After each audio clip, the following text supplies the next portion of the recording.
Dear students, welcome to Creative Educational Idea. Today we shall elaborately discuss on Geoffrey Chaucer. So Geoffrey Chaucer, he is called the father of English literature as well as the father of English poetry. He was explicated as the father of English poetry by John Dryden. So Geoffrey Chaucer, he is a poet, author as well as a civil servant. So he is best known for his creation, the Canterbury Tales. Understood? He was the first writer to be buried in what has since come to be called Poets' Corner in Westminster Abbey. Dear students, take a glance where Geoffrey Chaucer was born. He was born in London, in United Kingdom. Understood? Take a glance on when did he pass away. He passed away on 25 October in 1400. Understood? So, if we are talking about his wife was Philip Wright. She was born in 1366 and passed away in 1387. Let's know about Geoffrey Chaucer's children. They are Thomas Chaucer, Louis Chaucer, Agnes Chaucer, as well as Elizabeth Chaucer. So definitely, dear students, Geoffrey Chaucer was influenced by William Shakespeare, Alfred Tennyson, first Baron Tennyson, as well as Karl Marx. So today we shall exclusively talk about Geoffrey Chaucer. So which questions will come in your SSB examination? So without wasting time, let's talk about some indispensable questions on Geoffrey Chaucer.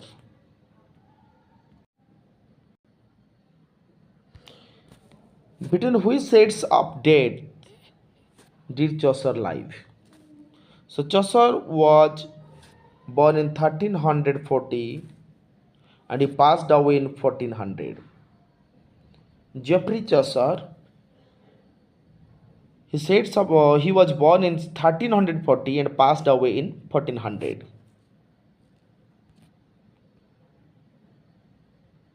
Take a glance on question number 2. Chaucer lived during the reigns of Edward III, Richard II, as well as Henry V. So dear students, can you tell me which creations were Edward III, Richard II and Henry V? So some historical creations were also created by a greatest poet of English literature, which is William Shakespeare. Understood? Which William Shakespeare? He is the Bard of Avon. Why? Because he was born on the bank of the Stratford, on the bank of the Avon River, and there was a village which name was Stratford. So William Shakespeare is called the Bard of Avon. Bard of Avon.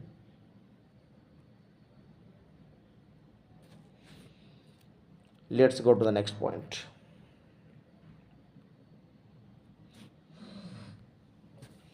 Which of the following was the closest contemporary of Chaucer? So William Langland. Let's know why. William Langland, he was the one of the greatest example of Middle English period. If we are talking about William Langland, he was one of the greatest example of Middle English period. Who? William Langland. And he was born in 1330 and passed away in 1400. Understood? Mainly he is known for his pious plowman. He is known for his pious plowman. Let's go to the next point.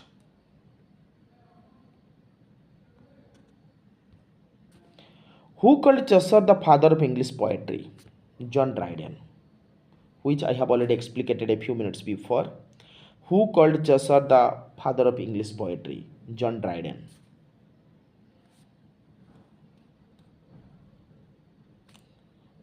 Let's know about Matthew Arnold. Arnold, who was Matthew Arnold?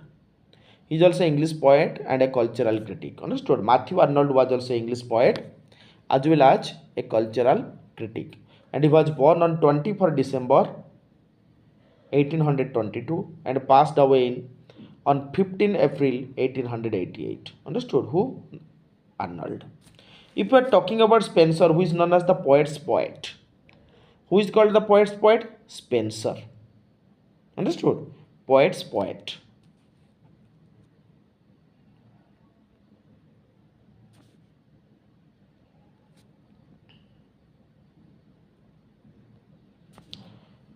Who described Chaucer as the well of English? Spencer, who is known as the poet's poet. He described Chaucer as the well of English on the field. Understood? Let's go to the next point. With Chaucer is born our real poetry. Who holds this view? I have already told you about Matthew Arnold. He was an English poet as well as a cultural critic. Who? Matthew Arnold. He was born on 24 December in 1822 and passed away on 15 April in 1888. Matthew Arnold, he was an English poet as well as a cultural critic.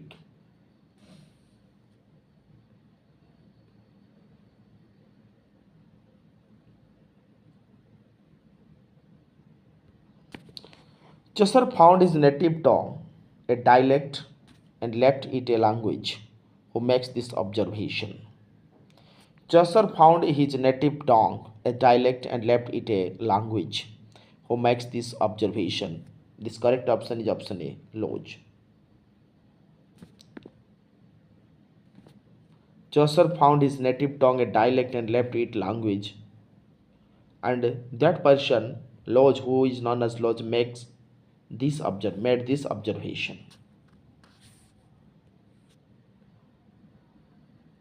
Once again, let's know about Matthew Arnold. Chaucer is the earliest of the greatest modern. It was the view of Matthew Arnold. Chaucer is the earliest of the greatest moderns. It was explicated by Matthew Arnold.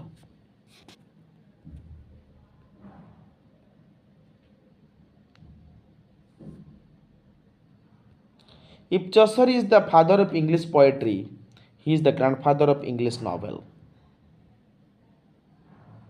Who made this remark? This remark was made by G.K. Chesterton. Understood? If Chaucer is the father of English poetry, he is the grandfather of English novel. This remark was made by G.K. Chesterton. Let's take a glance on the next point.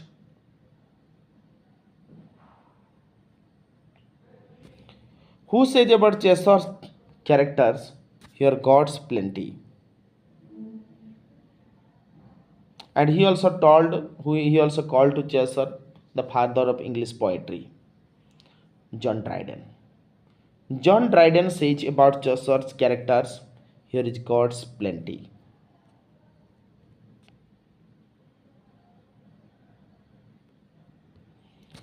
In which month did Chaucer's pilgrims go on their pilgrimage? Which I have already told you, April. In the month of April, Chaucer's pilgrims had gone their pilgrimage.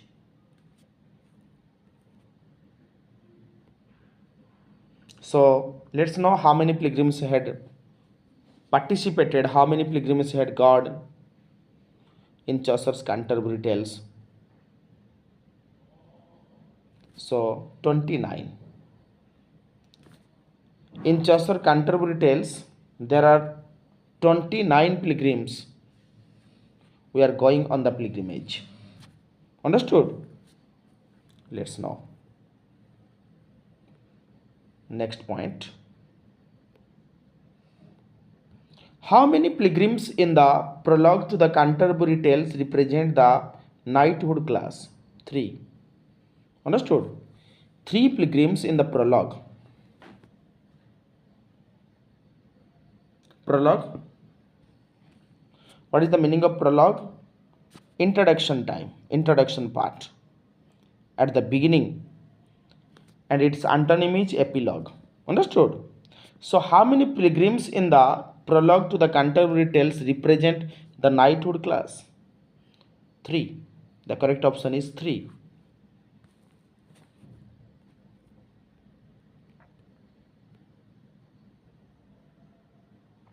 Take a glance on the question number 14. How many ecclesiastical, which means spiritual, ecclesiastical, which means spiritual, how many ecclesiastical characters are portrayed in the prologue? 8. Understood? 8. Let's go to the next point. So if we are talking about how many women characters figure in the prologue to the Canterbury Tales, during the starting point, during the beginning of the Canterbury Tales, how many women characters figure? 3.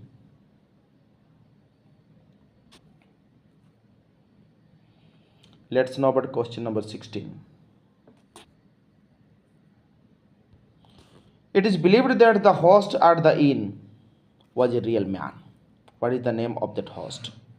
It is believed that the host at the inn was a real man. What is the name of the host? The correct option is Harry Belly. Harry Belly. Take a glance on the question number 17. What is the name of the inn where pilgrims assembled, got together? So, what is the name of the inn where all the pilgrims got together for the night? That was Tabard Inn. Understood? If the question will come in the exam, what was the name of the inn where all the pilgrims got together, assembled for the night? That inn was Tabard Inn. Understood? Tabard Inn. Then come to the next. To which shrine? Shrine means small temple. To which shrine are the pilgrims going? Shrine of St. Thomas Becket in Canterbury. The students, take a glance on this point. To which shrine are the pilgrims going? Shrine of St. Thomas Becket at Canterbury. Let's go to the next point.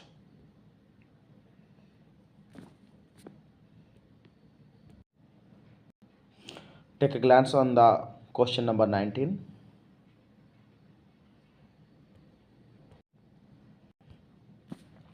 One of the tales in Chaucer's Canterbury Tales is in prose. Which of the following? One of the tales in Chaucer's Canterbury Tales is in prose. Which of the following? The correct option is option A, the Parson's Tale. The Parson's Tale. Let's go to the next. One of the portrait in the prologue is that of the wife of Bath. What is Bath?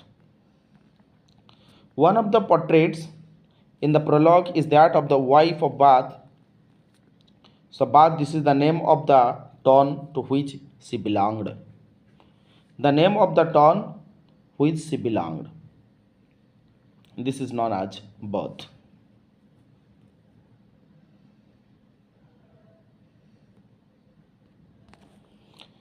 He was as fresh as the month of May. He was as fresh as the month of May. This line occurs in the prologue. Whom does this line refer to? Square. This line refers to square. Then take a glance on question number 22. One of the following works is not a work of Chaucer. Which one? Which one of the following work is not a work of Chaucer? So dear students, The House of Roge, it was also written by Chaucer. The Legend of Good Omen, it was also written by Geoffrey Chaucer. The House of Fame, it was also written by Geoffrey Chaucer. But The Owl and the Nightingale, it was not written by Geoffrey Chaucer. Let's go to the next. Which of the following is Chaucer's prose work? Which of the following is Chaucer's prose work? He is the father of English poetry and as well as the grandfather of English novel. And which of the following is Chaucer's prose work? Treatise on the Astrolabe. Treatise on the Astrolabe is Chaucer's prose work. Take a glance on question number 24. Which of the following poets wrote a famous poem, mourning the death of Chaucer? So while Chaucer passed away after that, he mourned a lot and he composed a poem on the death of Geoffrey Chaucer. Who is that poet? He is Occleve in the Governal of Princes. William Occleve. Occleve in the Governal of Princes. Let's go to the next.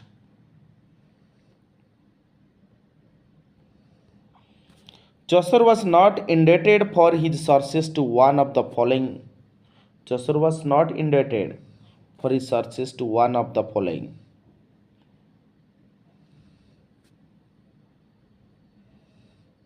It was explicated by Homer. Chaucer was not indebted for his sources to one of the following. It was explicated by Homer. Then question number 26.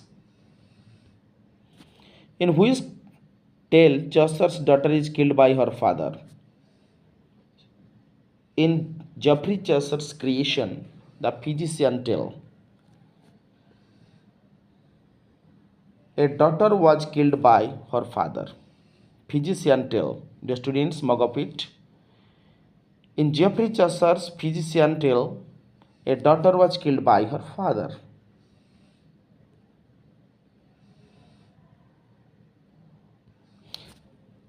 Chaucer is based in a part on a notable French sermon of Friar Lawrence. Chaucer dash is based on a notable French sermon of Friar Lawrence. This is Parson's Tales. This is Parson's Tales, which is based on the part on a notable French sermon of Friar Lawrence.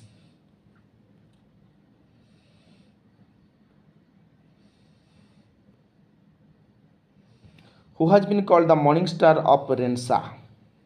Geoffrey Chaucer is called the morning star of Rensa. Geoffrey Chaucer is called the morning star of Rensa. Let's go to the next.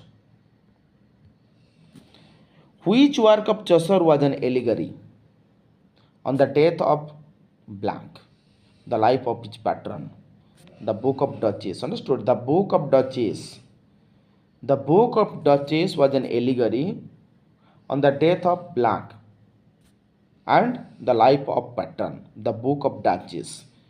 The Book of Duchess was an allegory which was written on the death of blank, the wife of his patron.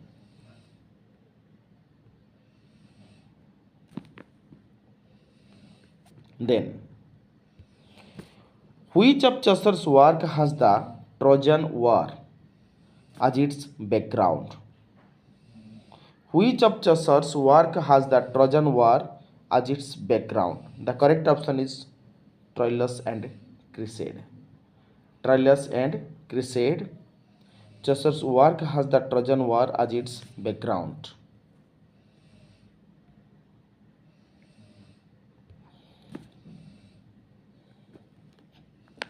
Pandeyar, who is a Chaucerian character, appears in Troilus and Cressade.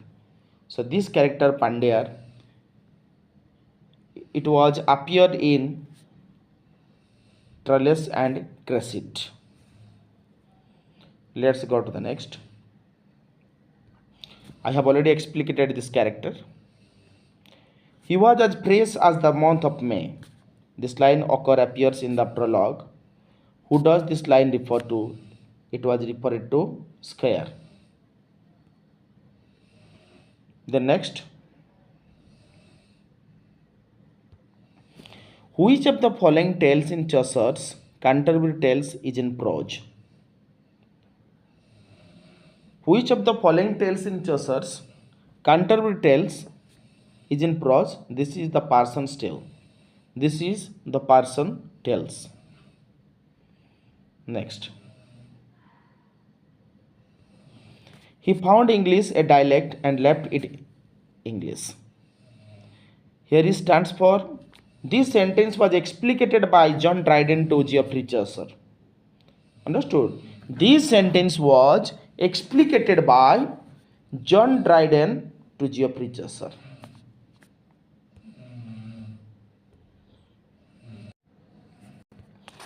Take a glance on this question again. He found English a dialect and left it language.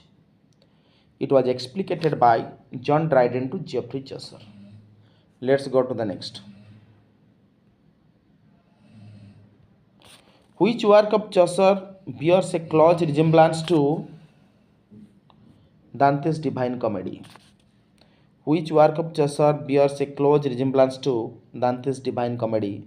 The correct option is The House of Fame. The House of Fame bears a close resemblance to Dante's Divine Comedy. Next question. In which work of Chaucer has first used the heroic couplet? In which work of Chaucer has first used the heroic couplet? This is The Legend of the Good Woman. The Legend of the Good Woman has first used the heroic couplet by Chaucer. Question number 37.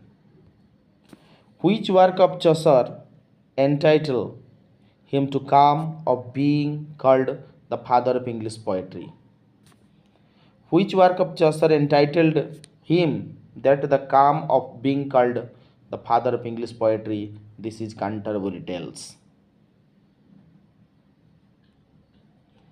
Question number 38. The wife of both was a deaf. Take a glance on the next.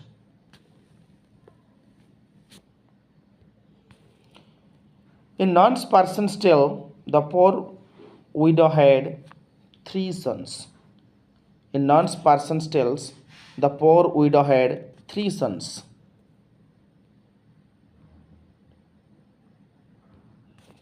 In the first line of the prologue, which month has been referred by Chaucer? April. In the first line of prologue, April has been referred by Chaucer.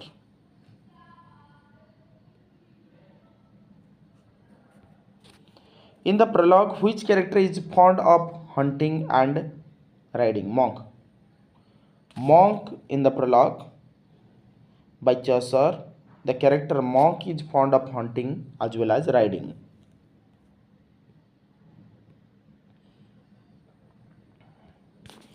Then, which of Chaucer works celebrate Saint Valentine's Day? Though Saint Valentine's Day was celebrated by the Parliament of Fools, which works of Chaucer celebrates Saint Valentine Day. The correct option is the Parliament of Fools. Take a glance on the question number 43. The Troilus and Cresside. The Troilus and Cresside, it was written by Geoffrey Chaucer. The Troilus and Cresside.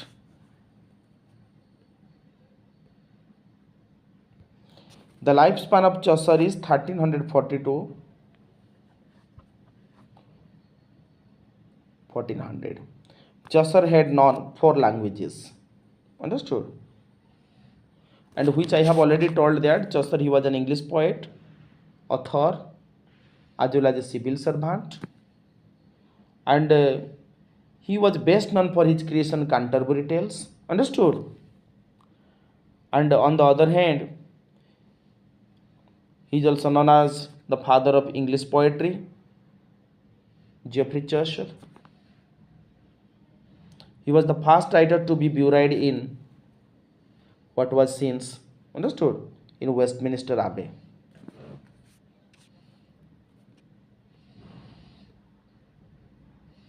Then the verse of Canterbury Tales consist of rhymed couples. Understood? The Canterbury Tales consist of rhymed couples. I am repeating that question, which question I have already discussed. How many pilgrims are going on the pilgrimage in the Chaucer Canterbury Tales? 29. Understood? 29. Where did they stay? They stay in Tabard Inn. Tabard Inn. Let's go to the next. The 100 Years' War fought between England as well as France. The 100 Years' War fought between England and France.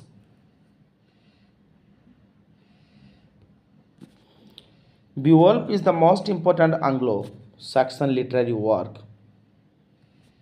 Beowulf is the most important Anglo-Saxon literary work. This is an epic. This is an epic.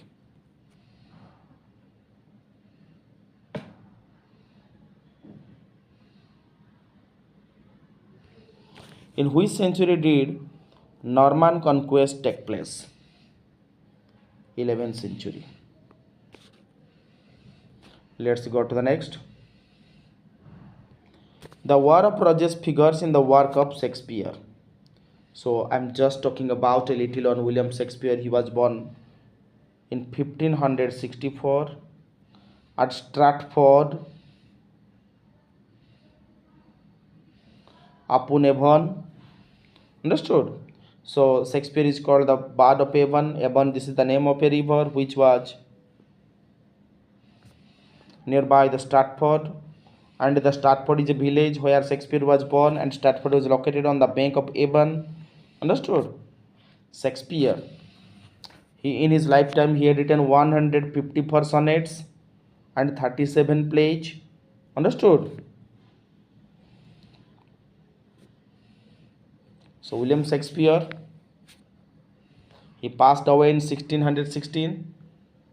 He had 3 children, Susna, Judith and Hamnet, and his wife name was Annie Hathaway. Understood? William Shakespeare. Let's go to the next.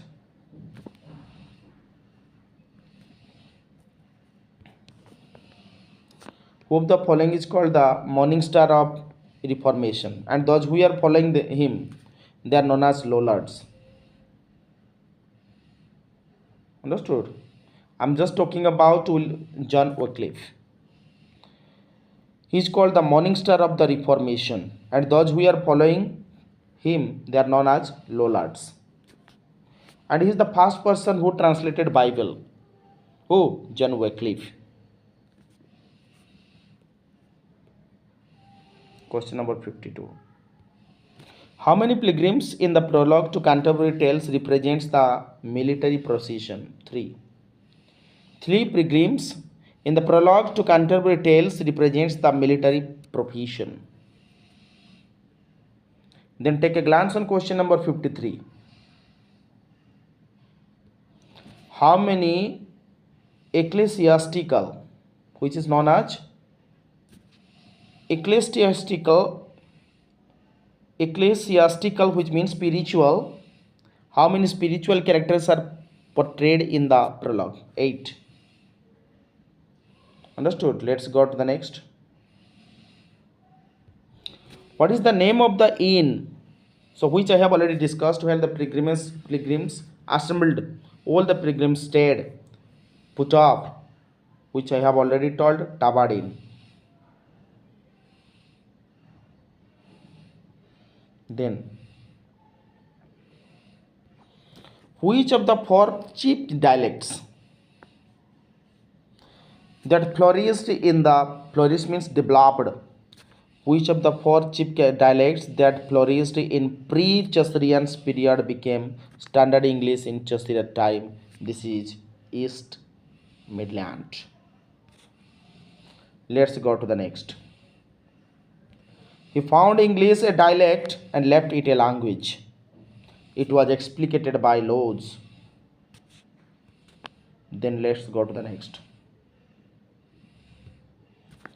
Which of the following poem of Chaucer is considered the first novel in English? This is Troilus and Cressida. It was considered as the first novel in English by Geoffrey Chaucer.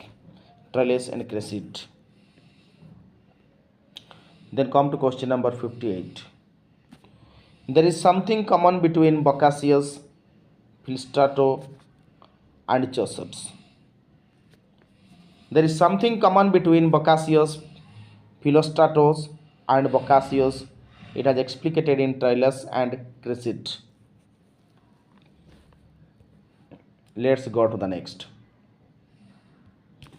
Which of the following tales of Chaucer deals with the chivalric romance of Plalson and Archite? This is the Night Tale. This is the Night Tale. Let's go to question number 60. Chaucer was called the earliest of the great modern. Chaucer was called the earliest of great modern. The morning star of Rensa. Who initiates these remarks? Albert. Albert. Who? Albert. Then come to the next. Which of the following words of Chaucer presents the picture of strong united nation? Which of the following works of Chaucer presents the picture of a strong united nation? This is Canterbury Tales. What we are talking about? This is Canterbury Tales.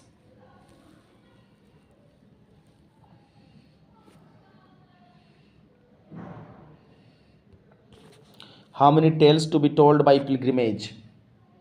4 tales. Understood? 4. Then come to the next. Where is the tomb of Saint situated? Canterbury.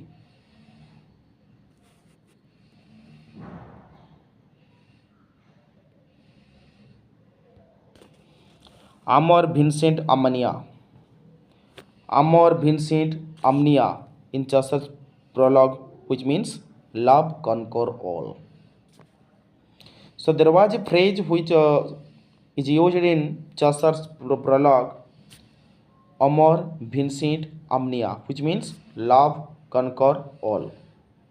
Love conquer all. Let's go to the next. Which of the following tale is in prose? This is Parson's Tale. This is Parson's Tale. Then, who is known as the connecting line between Chaucer and Spenser? This is Thomas Sackville.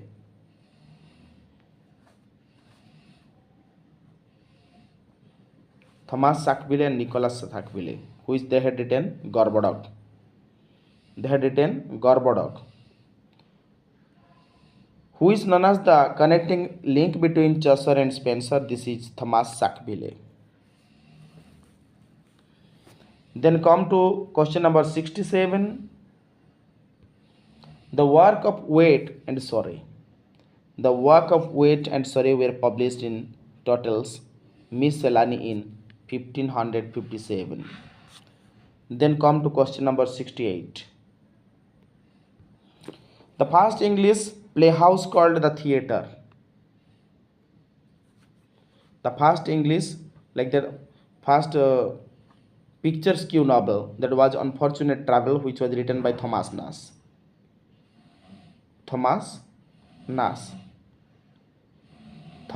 But today I am going to explain you about the first English playhouse. This is the theatre, which was found in 1576, and the picture skew novel Unfortunate Travel, which was written, our first picture skew novel was The Unfortunate Traveler, which was written by Thomas Nash. He is the father of picture skew novel. Then question number 69, which I was talking about a little bit before. Garbadag, the first regular comedy. In English, it was written by Sackville and Norton. Thomas Sackville as well as Thomas Norton. They had written the first regular comedy, which is called Garbadag.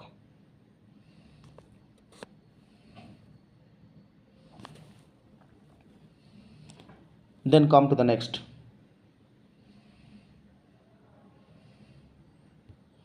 When were theatre closed in England? In 1642. Understood? In 1642. After that, reopened in 1660.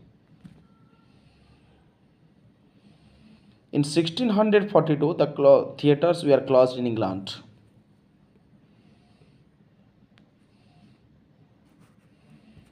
When did the Great Fire of London take place? 1666. In 1666, the Great Fire of London took place. Then, who among the following is the Chaucerian? Alexander Barclay. He is considered as the Chaucerian. Then question number 73. Which work of Scottish Chaucerian imitates Chaucer's House of Fame? I am recalling an extra point. The House of Mr. Biswas. Who can say the student who had written it? V.S. Naipaul. Understood? So here is the question. Which work of Scottish Chaucerian imitates Chaucer's House of Fame? This is Douglas, the Place of Honor. Douglas, the Place of Honor. Then let's go to the next. Caxton, William Caxton. You have to know his full name. William Caxton Printing Press was set up in 1476. 1476. Then, which is the first book in English in poetic prose? Morte d'Arthur. Morte d'Arthur is the first book in English in poetic prose. Then come to the next. Which work is considered to be the true prologue to the Renaissance? Mori Utopia. Mori Utopia. Which work is considered to be the true prologue to the Renaissance? This is Mori Utopia. Then, Chaucer wrote Romance of Rose under the influence of De Loris and De Moyon. Chaucer wrote Romance of Rose under influence of De Loris and De Moyon. This is the correct option. Then take a glance on 79. Which were resulted in bringing Tudor rule England? Which were resulted in bringing Tudor rule England? This is the War of Roses. The War of Roses. Then question number 80. The Travel of Sir John Mandeville. The Travel of Sir John Mandeville is believed to be the English translation of certain French writer whose name was Jean de Bourgogne. I am repeating this question again. The students take a glance on it once again. The Travel of Sir John Mandeville. The Travel of Sir John Mandeville is believed to be the English translation of a certain French writer. What was his name? His name was Jean D. Borgon. Jean D. Borgon. Dear students, brush up your knowledge on William Shakespeare, and in my next video, I will provide you a lot points on William Shakespeare as well as other facts on English literature which will have counted in on your syllabus. Brush up your knowledge, mug up all of these, and crack your examinations. Thanks a lot.